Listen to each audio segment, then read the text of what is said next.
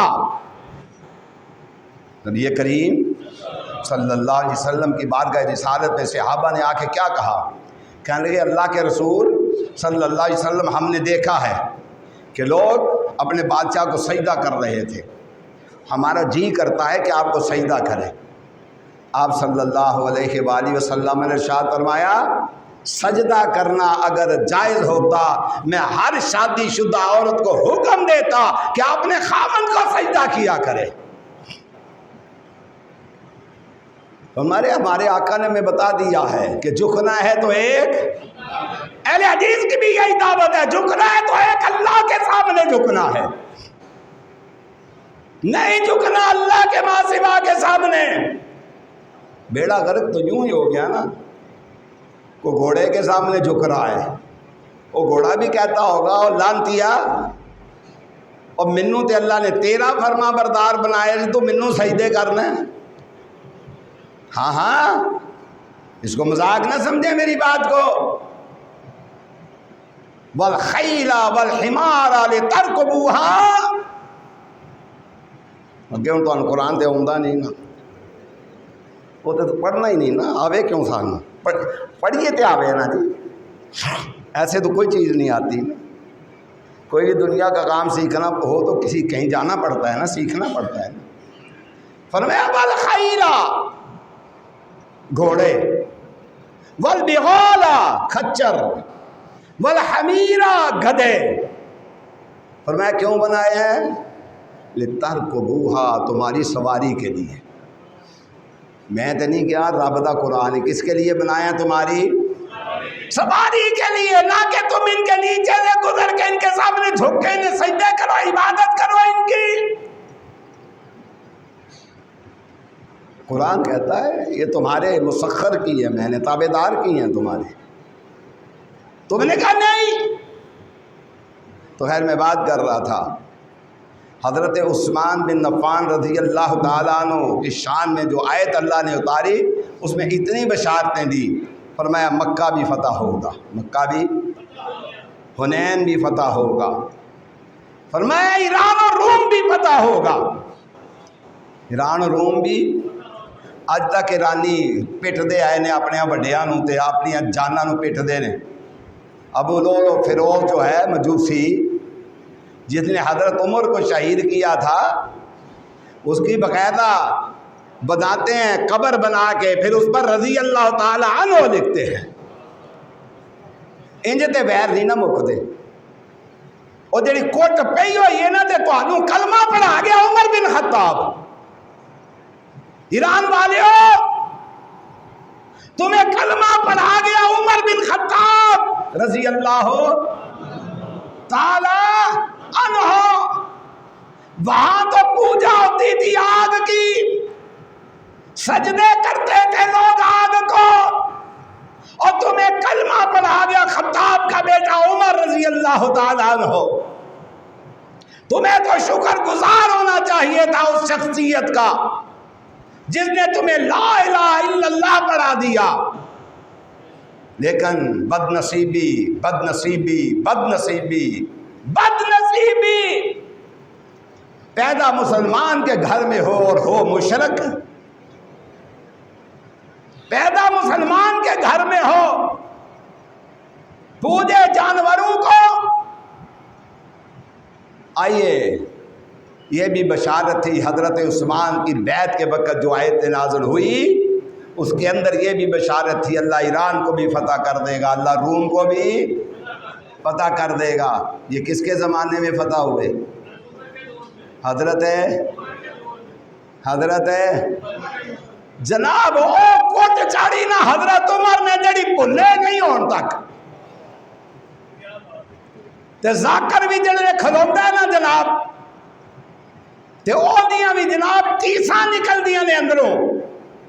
کیا ہے سانو کوٹ پئی سی, سانو کوٹ پئی سی. حضرت عمر کی توہین کیوں کرتا؟ اس لیے کو کوٹ نہیں بول دی بھائی. اور حضرت عمر نے انہاں دا کی گوایا ہے؟ کچھ گوایا ہے؟ کوئی ان دا باغ کھو لیا, کوئی ان دا کار کھو لیا, کوئی ان دی زمین تے قبضہ کر لیا, کی کھویا ہے؟ اور حضرت عمر تو وہ ہیں جس طرح حضرت عثمان کے بیٹی کی شادی حضرت حسین کی جس بیٹی سے ہوئی تھی اس کا نام کیا تھا؟ لو ایک بندے نو یاد ہے. اور تسی کیڑی بیماری ہوئے پھر اندر مگروں سانو گلاں کردا ہے. جس بیٹی کے ساتھ حضرت عثمان کے بیٹے عبداللہ کا نکاح ہوا تھا, حضرت حسین کی بیٹی کے ساتھ اس کا نام کیا تھا؟ سارے بولو, تانوں یاد ہو جائے کی نام سی. اور حضرت عثمان کے پوتے عبداللہ کا حضرت حسین کی جس بیٹی کے ساتھ نکاح ہوا تھا اس کا نام کیا تھا؟ سیدہ فاطمہ, سیدہ فاطمہ, سیدہ. اور حضرت حسین کی بہن کے ساتھ جس کا نکاح ہوا تھا اسے عمر بن خطاب کہتے ہیں, اسے عمر بن. اور جن کا حضرت حسین کی بہن کا جس کا نکاح ہوا تھا انہیں سیدہ ام کلثوم کہتے ہیں. وہ تمہیں پتہ لگا کوئی رشتہ داریاں دا, انہیں سیدہ ام, جن کا نکاح سیدنا حسین کی بہن کے ساتھ ہوا انہیں عمر بن خطاب کہتے ہیں. اور جن بی بی پاک کا نکاح سید عمر بن خطاب کے ساتھ تھا اسے بی بی سیدہ ام کلثوم کہتے ہیں۔ کیسی رشتہ داریاں ہیں نبی علیہ السلام کے گھرانے کے ساتھ، نبی علیہ السلام کی بیٹی کے گھر کے ساتھ۔ حضرت عثمان کی رشتہ داری، آپ صلی اللہ علیہ وسلم کے داماد، آپ کے بیٹے حضرت حسین کے بہنوئی، آپ کے پوتے حضرت حسین کے بہنوئی کیا پوتے بھی بہنوئی، بیٹے بھی کس کے؟ حضرت حسین کے، حضرت علی کے داماد۔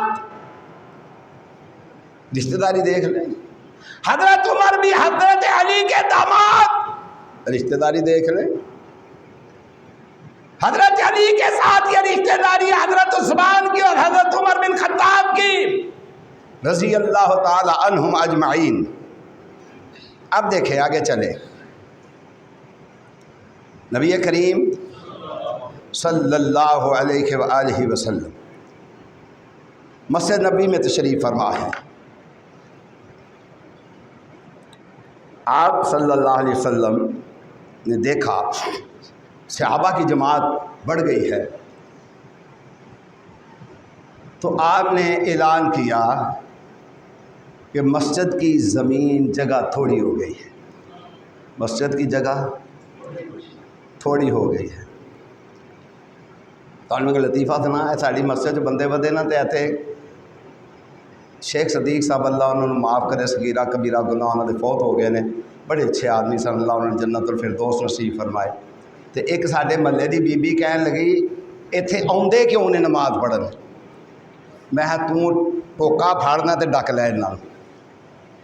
ایسے بھی لوگ ہیں، ایسے بھی ہیں۔ یہاں نبی صلی اللہ علیہ وآلہ وسلم ارشاد فرماتے ہیں نمازی بڑھ گئے ہیں، مسجد چھوٹی ہو گئی ہے، نمازی بڑھ گئے ہیں، مسجد چھوٹی ہو گئی ہے۔ سیدنا عثمان رضی اللہ تعالیٰ عنہ کھڑے ہو گئے۔ جب کھڑے ہوئے تو عرض کی حضور کتنے پیسے درکار ہیں؟ کتنے پیسے؟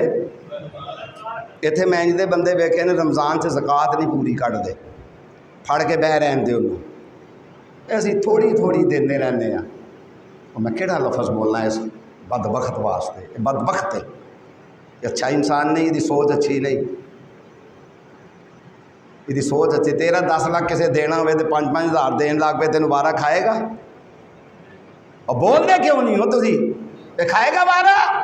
یہ اللہ کا حق ہے، تے رمضان میں دے کے فارغ ہو، مر جائے گا تیرے مال میں پڑا رہے گا، سارے مال کو حرام کر دے گا۔ یہ زکوٰۃ پھڑ کے بہ رہن گے، دل نہیں کرتا انہوں دا پیسہ کڈن تے، مر جان گے نا کسے کفن چ نہیں رکھنے، ابا نال لے جا، رکھ دیں گے، راتی ہوتے کفن چور بھی آ جان گے، تو لے کے تھلے تک چور نے اس ملک دے اندر، کسے تیرے میرے کفن میں نہیں رکھنے کہ ابا جی دے کفن چ رکھ دے تے زکوٰۃ دا مال تیرے گھر پیا رہ گیا اور تیرے مال دے وچ انہوں داخل کر دیتا گیا، تو یاد رکھے تیری گردن دے اتے یتیماں دا حق، دے مسکیناں دا حق، دے فقراء دا حق رہے گا، دینی ادارے دے مدارس دا حق تیری گردن دے اتے رہے گا۔ پڑھ کے بہ رہن دے پھر آپ ہی مفتی نے، تو جنوں چھیڑو خدا دی قسم مفتی جے اگوں گے، جہدے نال گل کرو فتویٰ تو انہیں زبان دی نوک اتے رکھے ہے نا۔ کئی بندے آتے ہیں سارے کو، اور میں نہ بحث کرنی جے کہ مسئلہ سمجھنا جے، یہ جے مسئلہ سمجھنا تو انہوں سمجھا دینے ہیں، جے بحث کرنی جے تو گھور گھاٹ ڈھونڈ لو، کیونکہ تو خود مفتی ہے، مفتی بحث کرے گا تو جہل مفتی نال تو بچنا چاہیے، سمجھے؟ نبی صلی اللہ علیہ وآلہ وسلم نے فرمایا مسجد دی جگہ تھوڑی ہو گئی، مسجد دی جگہ۔ حضرت عثمان اٹھ کے کھڑے ہو گئے، حضرت عثمان اٹھ کے اور میں حضور کنے پیسے چاہیے، حضور کنے پیسے چاہیے، سمجھ آئی نا؟ فرمایا 9000 درہم چاہیے، 9000 درہم چاہیے۔ فرمایا حضور ہے اور مسجد نبی میں جانے والوں، آج بھی تم اس کے پہلے حصے میں جا کے نماز پڑھتے ہو تو عثمان کی خرید کردہ زمین میں کھڑے ہو کے نماز پڑھتے ہو۔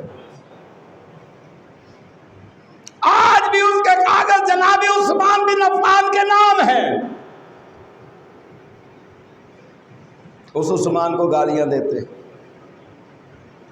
جو مسجد نبی بنانے والا، زمین خرید کے وقف کرنے والا نبی کریم صلی اللہ علیہ وآلہ وسلم ارشاد فرماتے ہیں پانی کے کنویں کا مالک یہودی ہے۔ پانی کے ذرا تھوڑا جہا میرے نال رویا کرو یار، جس وقت اتنے آ جاتے ہو نا میں تھوڑا جہا وقت نے میرے نال رویا کرو، نہ مینوں غصہ چڑھے نہ مینوں کچھ کہنا پوے، تھوڑا جہا ٹائم میرے نال رویا کرو۔ کنویں کا مالک کون ہے؟ یہودی ہے۔ فرمایا اچھا پانی قیمتاً بیچتا ہے، آج کل بھی یہودی پانی بیچ رہا ہے، ہم سارے پیتے ہیں اس سے پانی لے کر، سارے پیتے ہیں۔ ساڈا تو گزارا ہی نہ کوکے کولے تو بغیر، اسی جمتے ہیں ہر کوکے کولے کی گڑتی لے کے جمے ہیں، گزارا ہی نہیں ساڈا۔ اب نالج کے کی آدھے مینوں انگریزی آتی نہیں، میں کئی بار کہہ بیٹھا، میں سچ بولنا، لفظ غلط نکل جائے تو پھر تسی پہ کہو جی شار ہوں انگریزی نہیں آتی، پھر میں نہ تمہیں بھی قرآن نہیں آتا، میں انہیں قید پڑھی کوئی نہیں بولیا آگوں کی ہے۔ قرآن دا ہونا ضروری، انگریزی دا ہونا ضروری نہیں۔ اوتھے جا کے جناب 600 دا برگر، 1000 روپے دا برگر، سبحان اللہ، سانو گڑتی برگر نال دیتی تھی بیبے نے۔ ہون بھی یہودی پانی بیچتا ہے، ساری دنیا یہودی دا پانی پیندی ہے پہ، اسی تو جناب بوتلاں پی کے جمے تھا نا۔ ہم تو بائیکاٹ نہیں کر سکتے، ہم تو اتنے پکے مومن ہیں، اتنے پکے مومن ہیں، اتنے پکے مسلمان ہیں کہ سبحان اللہ، سمجھ آئی نا بات کی۔ نبی صلی اللہ علیہ وآلہ وسلم نے ارشاد فرمایا یہودی پانی کا مالک ہے اور پانی بیچتا ہے۔ کوئی بندہ، ہے کوئی تاجر، ہے کوئی پیسے والا، حضرت عثمان اٹھ کے کھڑے ہو گئے، حضور ارشاد فرمائی، حکم کیجیے۔ اس نے کہا میں ایک دن کا کنواں بیچوں گا، یعنی ایک دن تہاڈا تو ایک دن ساڈا۔ حضرت عثمان نے فرمایا منظور ہے۔ ایک دن کے لیے خرید لیا۔ اب کیا ہوا، مسلمان تے غریب کافر بھی وہ پانی بھر لیندے سن اس دڑے، واری نہیں تھی نہ ہوندی ہے بھر لو۔ کل اس موزی نے یہودی ظالم ہے، ظالم تب بھی ظالم تھا، اب بھی ظالم ہے، تب بھی ظالم تھا، اب بھی۔ خدا دی قسمیں پاکستان کروٹ لے گا ضرور، یاد رکھنا، پاکستان کروٹ لے گا ضرور۔ کیوں؟ تمام یہودیوں کی سازش ہے کہ پاکستان کو اٹھنے نہیں دینا، اور انہوں نے پتہ جتنے پاکستان اٹھ گیا نا، انڈیا دا ایک مچھل فلانا میں کی آکھا کافر بےایمان جرنیل ٹی وی تے لگے دی 2 وقت کی روٹی پاکستانی کو نصیب نہیں۔ میں کہا کھوتیا تو آ کے تے ویکھنا پیپسیاں پیندے، برگر کھاندے، کی کچھ کھاندے، تیرے پیو نے خواب وچ بھی نہیں ویکھے ہونا جو کچھ پاکستانی کھاندے نے، تو سوچیا بھی نہیں ہونا۔ ساڈی مسیتی ایک بندہ منگن آیا، شام ویلے انہیں منگیا، میں اس دکان کرتا تھا، نماز پڑھا کے بازار ٹر گیا، ساڈے سامنے ٹکے والا بیٹھے ہوتے، اتوں کو 3000 روپیہ ہو گیا، میں جا کے بیٹھا تو انہوں آ کے 3000 دے ٹکے لا دے۔ وہ پھر کو مہینے بعد آیا، میں کہا توں جان والی گل کر، میں کہا اسی تے ٹکے کھاندے نہیں روز، تو تے 3000 دے کھانا۔ او انڈیا والو، او پاکستان دے مانگت بھی 3000 دے ٹکے کھاتے نے، تینوں کی پتہ ہے اس قوم دا؟ میں دعا کرنا اللہ اس قوم کو جگا دے، اللہ پاکستانی قوم کو جگا دے، اور یہ جو ظالم ہم پر مسلط ہے اللہ یعنی ہدایت نصیب فرمائے، اللہ دا پٹھا با دے۔ نبی صلی اللہ علیہ وسلم نے کی دعا کی تھی؟ دعا ہے کہ نبی صلی اللہ علیہ وسلم نے کی کیا کیڑا بندہ ہے جڑا کی خریدے گا پانی کی خریدے گا پانی خرید لیا ہن جو ماڑا بندہ ہے جو مسلمان ہے واری والے دن سارے پانی بھر لین دوجے دہڑے جائے کوئی نہ یہودی نے آکھا یار میں باقی بھی بیچنا چاہنا فرمایا ہے کوئی خریدار آواز کیا آتا ہے نبی صلی اللہ علیہ وسلم کی زبان اطہر سے فرمایا ہے کوئی جنت دا خریدار دادا کرو کی بات کی ہوئی ہے کوئی جنت دا حضرت عثمان اٹھ کے کھڑے ہو گئے اللہ دے رسول صلی اللہ علیہ وسلم اے خادم دے کھلوتا ہے اے خادم دے فرمایا یہودی دوجے دن دا خوب بھی بیچنا چاہتا ہے فرمایا دور پیسے دسو کنے نے رعایت نہیں کرائی رعایت نہیں کرائی ایسے دسو کنے فرمایا 30,000 فرمایا دے دیو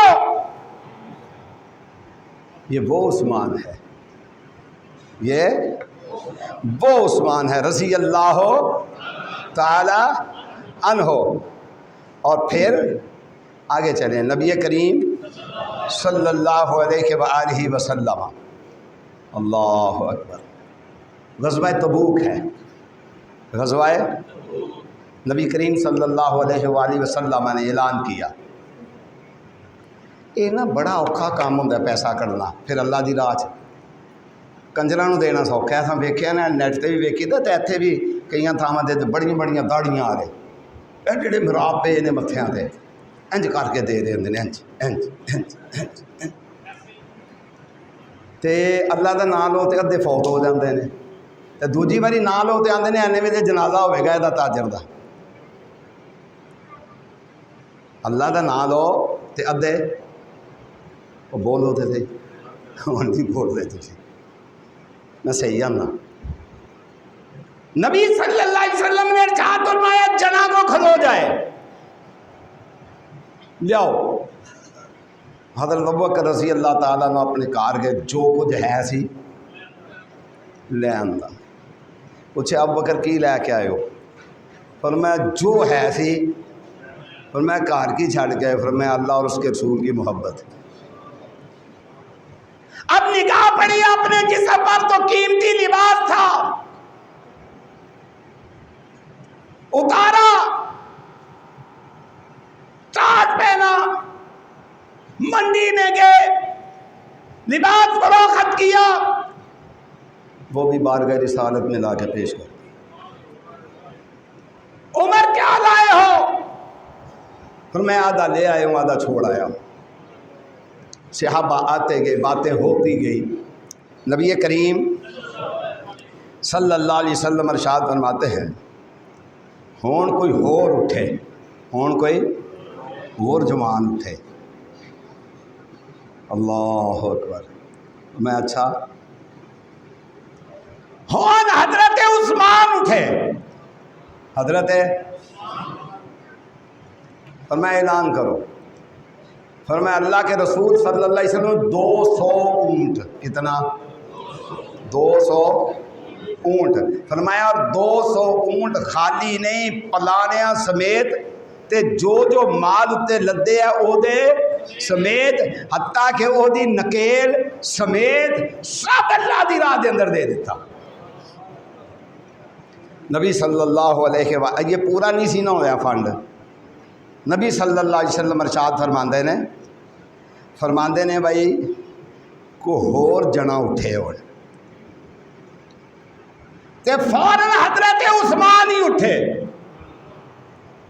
کون اٹھے دو گلاں تو یاد رکھ کے جانی ہیں اس جمعے دیاں حضرت عثمان دی رشتہ داری سیدنا حسین دے نال کی سی یہ بڑی یاد رکھنے والی گل ہے سمجھ آئی تے اے گل بھی یاد رکھنی دوجی باری فرمایا تے پھر کون اٹھے فرمایا حضور 300 اٹھ کنا تے فرمایا لدے آ 300 اٹھ 300 دا 300 لدے آ نبی صلی اللہ علیہ وآلہ یہ فنڈ پورا نہیں نہ ہویا نبی صلی اللہ علیہ وسلم ارشاد فرماندے نے ہن کو پھر کو بولے اور بندہ کو اٹھے اللہ اکبر حضرت عثمان پھر کھڑے ہو گئے، کہنے اللہ کے رسول اور 200 اونٹ، اور 200، فرمایا اچھا یہ 900 اونٹ ہو گئے۔ کنے اونٹ ہو گئے؟ نبی صلی اللہ علیہ وسلم فرماندے نے یہ کوئی اور بندہ اٹھے تو جے تواڈے کو کوئی مولوی چندہ منگ پوے تسی گھر جا کے بڈھیاں نوں بھی آندے تے مولوی بڑا ستایا منگدا بڑا ہے، آہو مذاق نہیں کرتا میں، تواڈے پیٹے ہی کمزور ہو گئے نے، ہونے مسلی مساسی نچانے پین نا۔ میں تمہیں اگے بھی آخیا نا، میں ممبر رسول تے کھڑا، میں نقاب پڑھان جانا لوکاں دے،